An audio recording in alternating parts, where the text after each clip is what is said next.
তানিশা, তোমার হাতে কি ওটা? আমরাঙ্গা?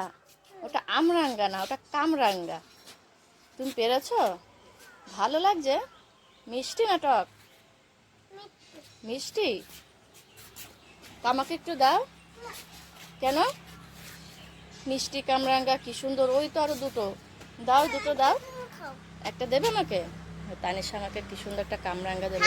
এটা তোমাদের গাছের মিষ্টি? খাবো তো? টক হবে না তো? আচ্ছা ঠিক আছে, খাচ্ছি। খাচ্ছি। তানিশা, তোমাদের গাছের কামরাঙ্গা দেখো, ওই দেখো ভূতু এসে খেয়ে যাচ্ছে। লাঠি, যাও লাঠি দিয়ে মারো মারো মারো, জোরে জোরে মারো, জোরে জোরে মারো। চলে আসো বা চলে আসো না, ভূতু উঠে কিন্তু আর মারে না, আর মারে না। ওই কামরাঙ্গা দুটো নিয়ে আসো, নিয়ে আসো, নিয়ে আসো না, ভূতু আবার নিয়ে চলে যাবে। ওই কামরাঙ্গা দুটো তুলে নিয়ে আসো তাড়াতাড়ি। চলে আসো, চলে আসো বা চলে আসো, চলে আসো, দৌড় দাও, দৌড় দাও। চলো চলো চলো, নিয়ে এসো। চলো নিচে চলে যাই, বাড়ি যাই, বাড়ি যাই, চলো। না আবার এসে নিয়ে চলে যাবে। চলো।